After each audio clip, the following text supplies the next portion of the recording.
ठीक है, RC circuits में हम न्यूमेरिकल डिस्कस कर रहे थे। हमने 11 नंबर तक न्यूमेरिकल डिस्कस किया था। ठीक है, आज हम लोग 12 नंबर ऑफ न्यूमेरिकल्स देखेंगे। देखो क्वेश्चन में क्या कह रहा है, the given RC circuit has two switch S1 and S2, switch S2 is close. ठीक है, यहाँ पे S2 जो है इसको क्लोज कर दिया गया। Is it clear? यहाँ जो स्विच है S2 इसको क्लोज किया गया, ये क्लोज है। और S1 जो है यहाँ पे, ठीक है ना, ये जो S1 है इसको ओपन रखा गया। ठीक है, और ये प्रोसेस अगर ऐसा हो रहा है तो क्या हो रहा होगा कि यहाँ पे क्या कह रहा है, ये जो कैपेसिटर है मेरा, ये जो कैपेसिटर है ये फुल्ली चार्ज हो जा रहा है। ठीक है, फुल्ली चार्ज हो रहा है और इसके पास कितने चार्ज आ रहे हैं, क्यू नॉट। ठीक है, अब यहाँ से समझो ये फुल्ली चार्ज हो जाएगा मतलब करंट इस तरह से फ्लो करेगा। ठीक है, डायरेक्शन करंट का ये होगा। क्लियर है ना? तो अगर हम कंडीशन बना रहे हैं कि जो लिखा हुआ है उस कंडीशंस पे चले, तो हमने कंडीशन क्या बनाया है, S2 is closed, S2 is closed and S1 is open। S1 क्या है मेरे पास, ओपन है। ठीक है, तो इस कंडीशंस में क्या था, capacitor is fully charge, capacitor is fully charged, fully charge. ठीक है, और क्या कितना चार्ज है वो, क्यू नॉट तक। Is it clear?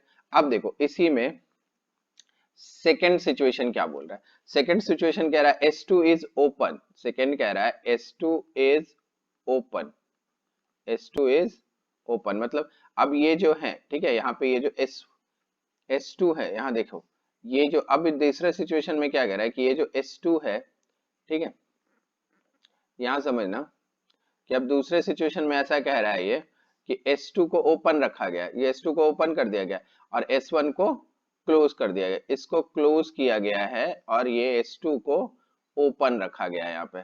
ठीक है, तो यहाँ पे क्या कर रहा है, तो उस वक्त अब यहाँ मेरी बात और समझो कि ये जैसे ही S2 को हम ओपन करेंगे और S1 को क्लोज करेंगे तो ये क्या हो जाएगा, ये जो कैपेसिटर है ये बिहेव लाइक अ बैटरी हो जाएगा, मतलब डिस्चार्जिंग कंडीशन में आ जाएगा। ठीक है ना, तो S2 is open and S1 is closed, S1 is closed, तो रिमेनिंग चार्ज कितना है, रिमेन चार्ज बोला जा रहा है यहाँ पे, remain charge of a capacitor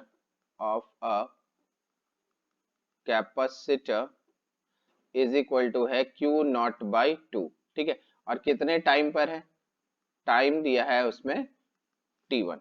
ठीक है, क्लियर है? उसके बाद कह रहा है now S1 is again open और S2 is close till the charge of capacitor becomes 3Q naught by 4। It takes T2, see figure from the reference, find the ratio of T1 T2। देखिए ना, यहाँ पे हमसे ratio पूछ रहा है, तो देखो T1 टाइम पर जब इतना चार्ज हो जाता है, ठीक है, तो हम पहले ये देख ले कि T1 की वैल्यू कितनी आ रही है। ठीक है, क्लियर है? तो देखो अगर ये कैपेसिटर जब फुल्ली चार्ज हुआ था, तो फुल्ली चार्ज हो रहा था तो Q नॉट था, दैट मीन्स Q नॉट की वैल्यू कितनी हो जाएगी, C इंटू ई, है ना, क्योंकि इसका कैपेसिटेंस C है और इसके पास बैटरी देखो यहाँ कितना दिया हुआ EMF इसका E, तो टोटल कितना हो जाएगा C इंटू ई। और जब चार्ज होता है कितने तक चार्ज होता है, T1 टाइम में कितना चार्ज हो रहा है, इस ये चार्ज हो रहा है Q नॉट बाई 2। ठीक है, और ये क्या हो जाएगा, चार्जिंग का फॉर्मूला लगा लेंगे, यहाँ पे मैक्सिमम चार्ज लिखते हैं और यहाँ पर क्या हो जाएगा, ठीक है, सॉरी ये क्या हो रहा है कि डिस्चार्ज हो रहा है, तो डिस्चार्जिंग का फॉर्मूला लगाएंगे तो यहाँ क्या लिखेंगे, e to the power minus T1 upon tau. ठीक है, अब यहाँ देखो जब ये डिस्चार्ज होने लगेगा, जब इसको Q not time he remain बच जाता है, देखो इतना ही चार्ज बच जाता है Q नॉट बाई 2 टाइम। ठीक है, 2 टाइम्स चार्ज बच जा रहा है, तो ये एक्चुअली में सर्किट कैसा हो जाएगा देख लो, मैं एक साइड में सर्किट बना देता हूँ, आपको थोड़ा सा कंफ्यूजन नहीं रहेगा। देखो सॉरी, यहाँ पर एक कैपेसिटर है, ठीक है, इस ये अब सिचुएशन देखो, ये स्विच जो था ये ऐसा हो जाएगा और यहाँ पर रेसिस्टेंस आ जाएगा, ये रेसिस्टेंस आ जाएगा। तो अगर ये डिस्चार्ज होना शुरू हो रहा है तो what is the value of the torque, torque नहीं टाउ, टाउ की वैल्यू क्या हो जाएगी, आरसी, और आरसी क्या लिखेंगे, R into C. Is it clear ना, क्योंकि देखो यहाँ पे एक आर है और ये सी है। ठीक है, अब यहाँ पे देखो अगर हमको टाइम निकालना है T1, तो what is the value of T1, क्या लिखो, Q नॉट, देखना यहाँ समझना क्या वैल्यू हो जाएगी हमारे पास, Q naught by 2 is equal to C क्या हो जाएगा, एक्चुअली फुल्ली चार्ज था क्यू नॉट, और यहाँ क्या लिखेंगे E to the power minus T one upon R C. ठीक है, तो ये क्यू नॉट कैंसिल हो जाएगी। ठीक है, अगर ये क्यू नॉट तो ये क्या हो गया 1/2। ठीक है, अब ये 1/2 क्या हो जाएगा ln 1/2, क्योंकि e अगर इस तरफ ले आओगे तो ये आ जाएगा, वैल्यू क्या बचा minus T upon R C T1। ठीक है ना, टाइम हम क्या कंसिडर कर रहे हैं T1। तो what is the value of T1, तो T1 की वैल्यू क्या मिल जाएगी, देखो ये ln -2 हो जाएगा, माइनस माइनस कैंसिल हो जाएगा, तो ये डायरेक्ट तुमको क्या मिल जाएगा आर सी ln 2। ठीक है, तो ये क्या हो गई मेरे पास T1 की वैल्यू। ठीक है, T1 कितना मिल गया हमको R C ln 2। Is it clear? ठीक है, अब देखो सेकंड सिचुएशन क्या कह रहा है, मतलब सेकंड नहीं कहेंगे, थर्ड सिचुएशन क्या कह रहा है मेरे पास। यहाँ ये देखो, अब यहाँ पे ये कह रहा है कि वापस हमने क्या किया है, देखो थर्ड में क्वेश्चंस में समझना। ठीक है, क्वेश्चन में क्या कह रहा है यहाँ पे कि now S1 is again open. ठीक है, ये जो S1 है, यहाँ देखो, यहाँ समझना मेरी बात को कि S1 जो है हमारे पास, देख बेटा यहाँ जो है S1 जो है हमारे पास, ये जो S1 है इसको हम क्या कर रहे हैं फिर से ओपन कर रहे हैं, और S2 को क्या किया हमने, ठीक है सॉरी S1 को क्या कर रहे हैं हम लोग again open and S2 is closed. ठीक है, दैट मींस S2 को क्लोज कर रहे हैं और S1 को हम क्या कर रहे हैं ओपन कर रहे हैं। ठीक है, तो यहाँ पर वापस क्या हो जाएगा, जैसे ही S1 को आप करोगे तो ये फिर चार्जिंग कंडीशन में चला जाएगा, और R1 और R2 मिलके क्या हो जाएगा 3RC हो जाएगा। क्लियर आ रही है बात में? तो यहाँ पे देखना इस सिचुएशंस में हम क्या कंसिडर करेंगे, इस टर्म्स में समझना। ठीक है ना, इस टर्म्स में हम क्या कंडीशन कर रहे हैं। ठीक है, कि अब यहाँ पे क्या लिखेंगे, now S1 is again open and S2 is closed। S2 closed है। ठीक है, तो यहाँ पे तो वहां कितना चार्ज बच रहा है Q3 Q0/4 हो जाता है, और टाइम कितना हो जाता है यहाँ पे T2। ठीक है, तो अब मेरी बात समझो, उसके पास पहले रिमेनिंग चार्ज कितना था Q0/2, अब कितना हो गया 3 Q0/4। तो यहाँ देखो अब हम वैल्यू क्या लिखेंगे 3 Q0/4, और पहले चार्ज कितना बचा था मेरे पास Q0/2, चार्जिंग कंडीशन होगा तो -T2, और क्या लिखा टॉर्क हमने आर सी। तो देखो ये कैंसिल, Q0 कैंसिल। ठीक है, तो डायरेक्ट हम यहां से क्या लिख सकते हैं 3/2 इज इक्वल टू, देखो यहाँ पे ध्यान से देखना, ये क्या हो जाएगा इस कंडीशन में, ये 3 और ये 2 से कैंसिल हो गया। ठीक है, 3/2 1/2। ठीक है, तो यहाँ हम डायरेक्ट लिख लेते हैं ना, यहाँ देखो इसको हम डायरेक्ट यहाँ से लिख लेते हैं, क्या यहाँ से डायरेक्ट हम कंसिडर कर लेते हैं, क्या हो जाएगा e to the power minus T2/3RC is equal to 1/2। यहाँ से डायरेक्ट अपन कर सकते हैं। ठीक है, इसके बाद ये क्या हो जाएगा, देखो यहाँ से वापस अगर आप T2 की वैल्यू लिखोगे तो क्या हो जाएगा, देखो 3RC इंटू ln2। अब तुम पूछोगे तो अभी हमने यहाँ पे कंसिडर किया, फिर यहाँ से ये हटाओगे एक्सपोनेंशियल इधर ln हो जाएगा, -2 तो ये माइनस वाला फंडा कैंसिल हो जाएगा, ये वैल्यू बच जाएगा। अब हमें निकालना क्या है द रेशियो ऑफ T1/T2। तो what is the ratio of T1, T1 की वैल्यू क्या है RC ln2, और इसकी वैल्यू क्या है 3RC ln2। तो बेटा ये RC और ये RC और ln2 कैंसिल हो गया, क्या आ गया आंसर मेरे पास 1/3। ठीक है, तो ये हो गई हमारे पास कंप्लीट वैल्यूज। ठीक है, रेशियो मेरे पास यही मिला। ठीक है, कहीं दिक्कत नहीं, ये सम्स आपको समझने में। ठीक है, अब यहाँ देखो नेक्स्ट सम में क्या कह रहा है, नेक्स्ट सम्स क्या कह रहा है कि देखो the plate of capacitor of capacitance क्या दिया C are given the charge Q1 and Q2।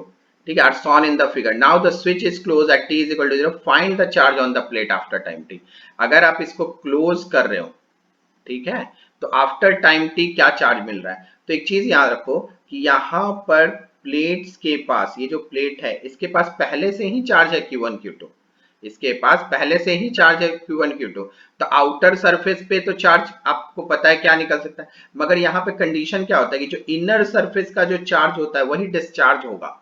ठीक है, क्योंकि इसके इस सर्किट्स में आप ध्यान से देखोगे, इस सर्किट में तुमको कहीं भी बैटरी नहीं लगी हुई है, तो इनर सरफेस क्या होगा डिस्चार्ज होगा, तो आउटर सरफेस पे हम वैल्यूज आइडेंटिफाई कर सकते हैं। ठीक है ना, क्लियर है? तो देखो आगे हम कैसे सॉल्व कर, देखो तो यहाँ पर भी जो हम चार्ज अगर यहाँ लिखेंगे तो क्या मिलेगा हमको, Q1 plus Q2 divide by 2 outer plate पे, और यहाँ भी क्या लिखेंगे Q1 plus Q2 divided by 2। ठीक है, अब देखो अब यहाँ पे कह रहा है given charge Q1 Q2 as shown in the figure, now the switch is closed at t is equal to find the charge on plate at after time T. तो हमसे चार्ज पूछ रहा है, तो देखो ये चार्ज इसके पास है, जैसे ही क्लोज करोगे तो क्या होगा, ये डिस्चार्ज होना शुरू होगा। अब कॉन्सेप्ट ये है कि डिस्चार्ज जो बैटरी का होता है, बैटरी जैसे क्योंकि कैपेसिटर अब क्या हो गया, एक बैटरी की तरह बिहेव कर रहा है। तो देखो कैपेसिटर का एक फंडा हमेशा याद रखोगे कि कैपेसिटर के अंदर जो चार्ज होता है, ठीक है ना, मतलब इनर प्लेट पे जो चार्ज होता है वही चार्ज स्टोर, मतलब हम क्या कहते हैं कि वही चार्ज डिस्चार्ज होता है। ठीक है, वही चार्ज कम होता है। ऐसा क्यों बोलते हैं, उसका रीजन हमेशा याद रखो कि तुमको ये जो वैक्यूम वाला ये जो स्पेस होता है ना, यहीं पे चार्ज स्टोर होता है, यहीं पे कैपेसिटर एनर्जी भी स्टोर करता है। ठीक है, तो अब यहाँ पे कहानी है कि इस प्लेट का देखो ये जो सरफेस है, इसको सपोज करो मैं स्मॉल Q1 मान लो, तो what is the value of small Q1, Q1 की वैल्यू कितनी हो जाएगी, Q1 की वैल्यू हो जाएगी मेरे पास टोटल चार्ज कितना है उस प्लेट पे Q1, और माइनस क्या लिखेंगे, जो आउटर प्लेट पे चार्ज है Q1 plus Q2 divide by 2, ये हो जाएगा। ठीक है, तो what is the value of Q1, तो Q1 की वैल्यू हमको यहाँ से सॉल्व करोगे तो क्या मिल जाएगी, देखो यहाँ से आप सॉल्व करोगे तो आपको क्या दिखेगा, 2Q1 minus Q1 minus Q2 divide by क्या हो जाएगा 2, दैट इज कितना मिल गया हमको, Q1 minus Q2 divide by 2। Is it clear, मतलब ये जो इनर प्लेट है इस पे हमने चार्ज कितना रखा है, देखो यहाँ पे हमने चार्ज कितना रखा है, समझना, यहाँ पे चार्ज हमने कितना रखा है Q1, तो इसके पास कितना चार्ज हो गया Q1, और ये Q1 की वैल्यू देखो, ये Q1 की वैल्यू मेरे पास कितनी आ रही है इतना, ठीक है ना, ये आ गया मेरे पास Q1 का वैल्यू। ठीक है, आ रही है आपको बात समझ में। अब ध्यान से देखो, अगर मैं इसकी बात करूं, देखो इसके इनर प्लेट की, तो इसको मैं क्या बोल देता हूं Q2, तो एज फॉर सिमिलैरिटी क्या लिखोगे आप यहाँ पे, इस प्लेट की वैल्यू क्या हो जाएगी Q2 माइनस Q1 अपॉन 2, ये वैल्यू हो गई। ठीक है, ये वैल्यू हो गई, आ रही है बात समझ में, ये वैल्यू आ गई मेरे पास। ठीक है, अब यहाँ पे क्या कह रहा है कि find the charge on plate after T. ठीक है ना, अब हमारे पास क्या पूछ रहा है कि find the charge plate after T.